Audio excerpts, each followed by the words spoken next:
Alrighty, so it is almost Sunday of week 3 of the NFL season.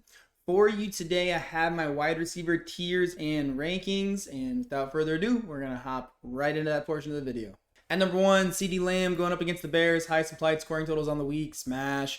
At number 2, Puka Nacua going up against the Philadelphia Eagles, super high scoring game by my estimation. Puka's just literally fantastic on the year, smash.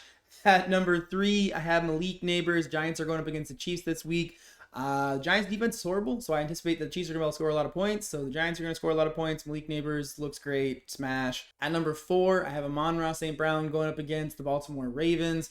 Should be a very, very, very high scoring game. Should be a very pass heavy script for the Lions in week 3. Smash. At number 5, I have JSN for the Seahawks going up against the Saints. So the reason why I have JSN this high, and it's the highest I've had him so far, is that a lot of these guys who have had higher than him so far are having quarterback issues, matchup issues, or they just haven't looked very good through the first few weeks. So I do want to adjust these accordingly, not just based on kind of what I'm expecting to see out of the games, but also who's actually performing. I can't just keep basing it on last year, week over week over week. Okay, so with that being said, at number 6, I do have Justin Jefferson.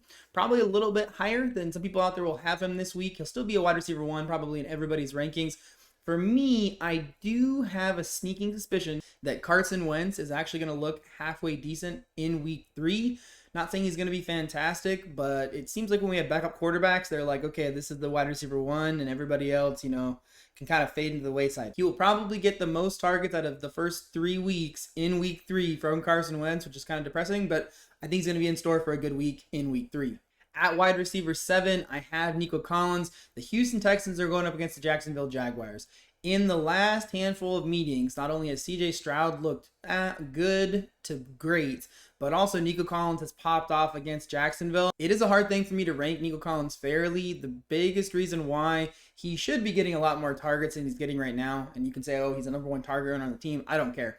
The dude should be getting fed. He should be getting better quality targets, and there should be some level of schemed up touches for him that are better than wide receiver screens.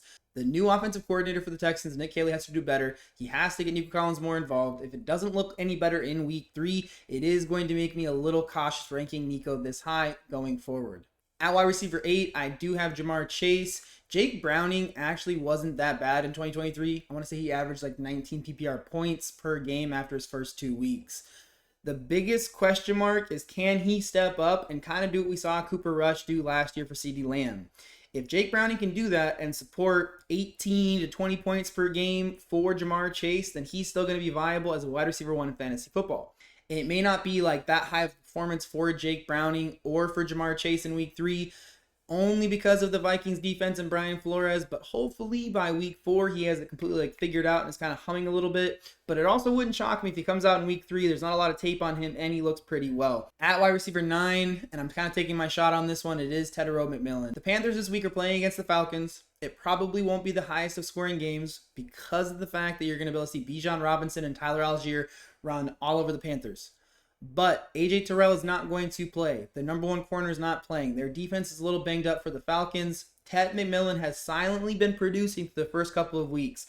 It would not shock me if in this game they are getting beat down and it is 12 to 15 targets for Tedero McMillan for 100 and some yards and a touchdown. He finally needs to get a gall-darn touchdown going every single week. Maybe not every single week, but more often throughout the weeks than not.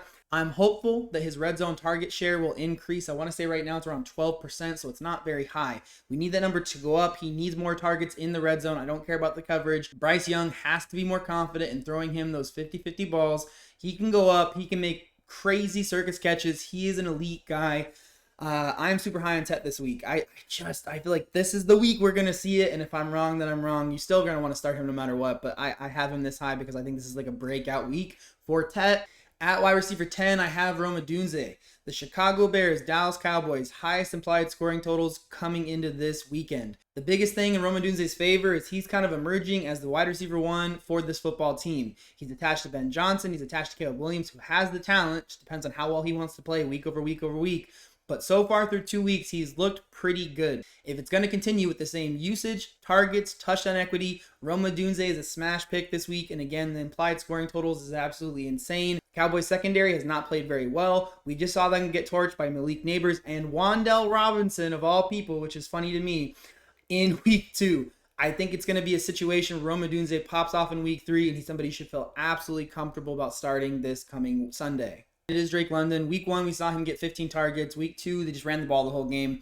I'm hoping that they do have to pass a little bit more than they want to in this football game. I think Drake London's talent is so fantastic that it's hard to have him outside of a wide receiver 1 range. It is a very similar situation with him and wide receiver 12 for me, who is Brian Thomas Jr.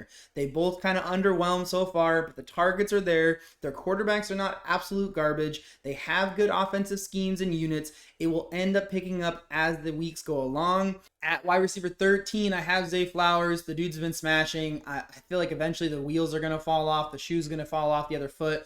Something like that. But for the time being, he's still being targeted at an important amount. He has touchdown equity on this team. He's the number 1 target runner for Lamar Jackson. Super high scoring week up against the Lions in week 3 on Monday night. Wide receiver 14, Devontae Adams, Eagles game smash. Dude's like crazy in targets. His red zone touchdown equity is great. He is a smash play against the Eagles this week. At wide receiver 15, Lab McConkey. Chargers are going up against the Broncos. It really is going to matter who Pat Surtain is covering. I don't think it will end up being Lab McConkey, but if it is, he may not produce quite as high. He's still a wide receiver 2 though, no matter what. May not be that high of a scoring game, but so far the first 2 weeks, Jim Harbaugh, Justin Herbert, the game plan, the throwing, it has looked fantastic. All of these Chargers wide receivers have looked good the first 2 weeks, and I don't think that's going to change in week 3. At wide receiver 16, I have Garrett Wilson. I know it's probably a little high for some people out there, but I think Tyrod, or I can't remember how Baker Mayfield, sorry, I just saw an interview. Baker Mayfield said it's not how you pronounce his name. It's like some other pronunciation, so I apologize, Tyrod. That's not how you pronounce your name. I'll have to go watch that video again and start saying it correctly. But for the sake of this video, Tyrod Taylor is going to be able to support Garrett Wilson. I don't think they're going to be able to run the ball effectively against the Buccaneers. If the Buccaneers want to, they should be able to score a lot of points in this game. It should put them in a pretty pass-heavy script for the second half of the game for the Jets. It does set it up where Garrett Wilson's going to be getting some good quality targets over the middle of the field, probably down the field as well. He's set up to do pretty well as a wide receiver 2 in week 3. At wide receiver 17, it is Tyreek Hill. Tyreek Hill looked a lot better in week 2, and after watching Thursday night's game, he looked pretty good in week 3 as well.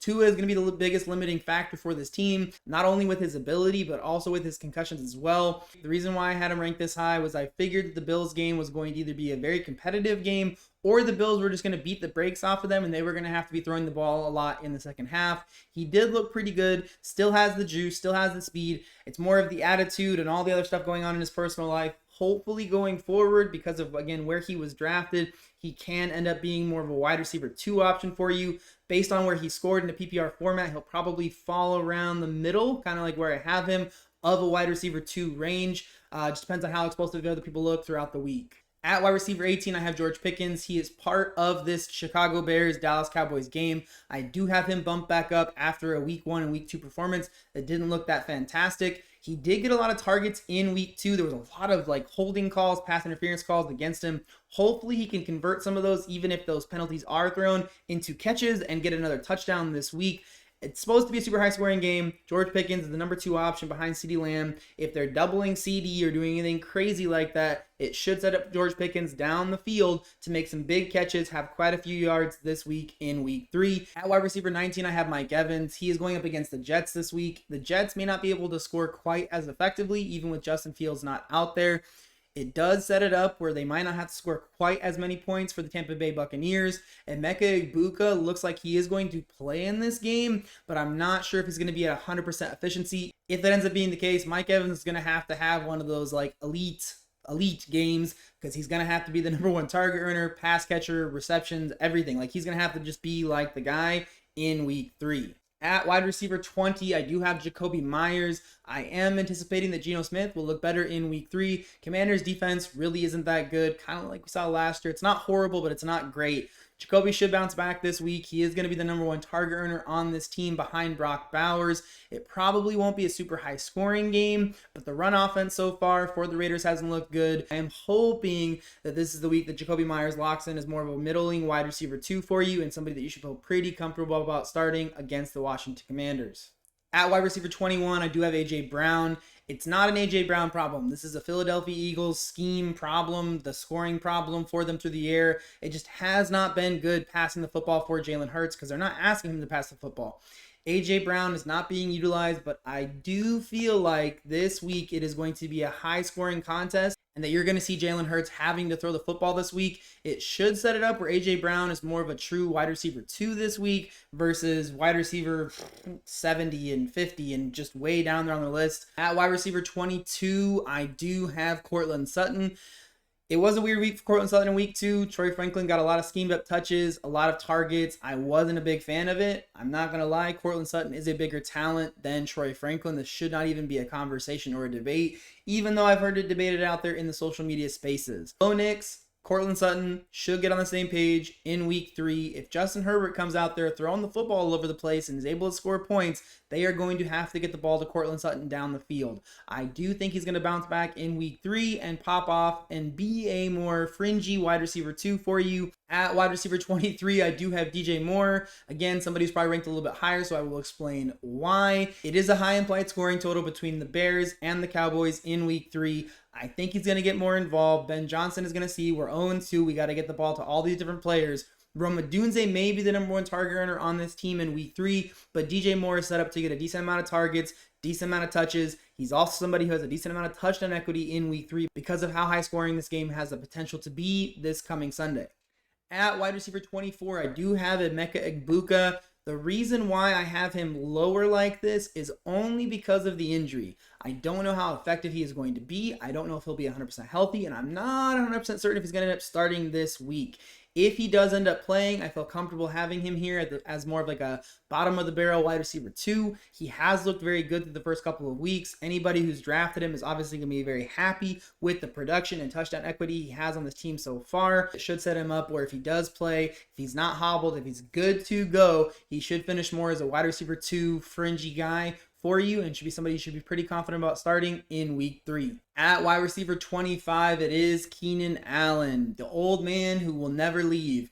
The guy has looked really good. He's getting targets. He has touchdown equity. Him and Justin Herbert just seem to be on the same page. He's kind of like that I know where you're going to be kind of guy, possession wide receiver right now. I think he still has enough juice, enough connection with Justin Herbert to be viable as a high-end wide receiver 3 for you in fantasy football against this Denver Broncos team. At wide receiver 26, it is T. Higgins. My biggest concern this week is who is Jake Browning going to get the football to? If I was Brian Flores in the Minnesota Vikings defense, I would say we are not going to let Jamar Chase beat us. We are going to double Jamar Chase the entire game and take him out of the game. That's what I would do. But again, I can't predict what a defensive coordinator is going to game plan for a coming week or a coming game that is. So this could set up where it could be Jamar Chase falls way down and T. Higgins goes way up. But if Brian Flores thinks, okay, I'm just going to bring pressure, then that should set it up where you see Jamar Chase eat a lot and T. Higgins eat a little bit. He does have some touchdown equity on this team, even with Jake Browning throwing him the football. Jake Browning, like I said earlier, should look better in week 3.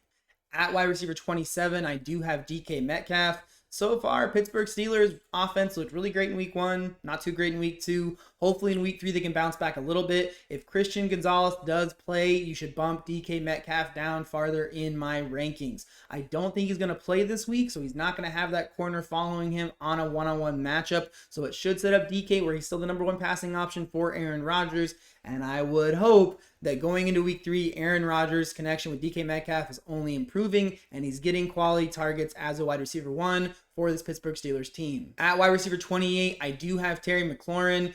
I do think that Terry and the next guy at wide receiver 29, Deebo Samuel, on the same football team, I have them here as kind of more of a hedge, right? Marcus Mariota could come out, look somewhat decent. The passing defense for the Raiders hasn't looked very good so far for the first couple of weeks. They are not letting you run the football, though. So I do not think the Commanders are going to be able to run the football. It should set it up where Marcus is able to get the ball to Terry and really get him going in week 3. And Deebo Samuel should get a decent amount of targets as well. Hopefully Cliff Kingsbury has some stuff schemed up for Deebo so he can be effective in different ways, whether it's running the football or in schemed up touches, the screen game, whatever it is. And hopefully we can see a few deep shots from Marcus Mariota to Terry McLaurin that do connect in week 3 and something that makes them both viable as wide receiver 3s for you in week 3. Quentin Johnston, kind of the same situation as Keenan Allen. He has looked good through the first 2 weeks.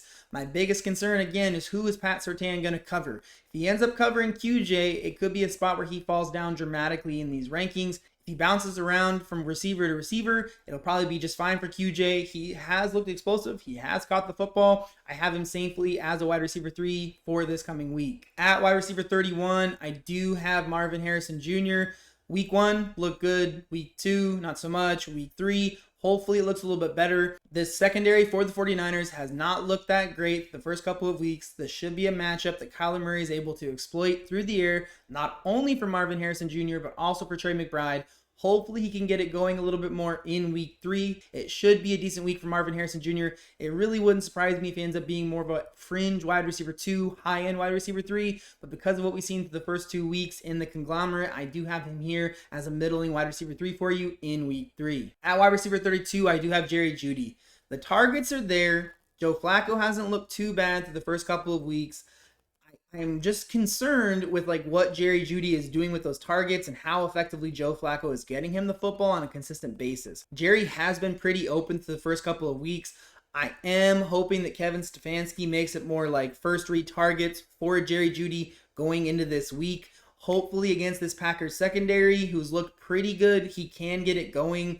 If it wasn't the Packers, I would have him ranked higher than I have him right now. My biggest concern, this game isn't super high scoring. The Packers are going to get after Joe Flacco with Micah Parsons. It could end up being a big slog of a game. So with all that being said, I have Jerry Jeudy safely inside of a wide receiver 3 range for you in week 3. Alrighty, so there are my wide receiver rankings and tiers for week 3 of fantasy football.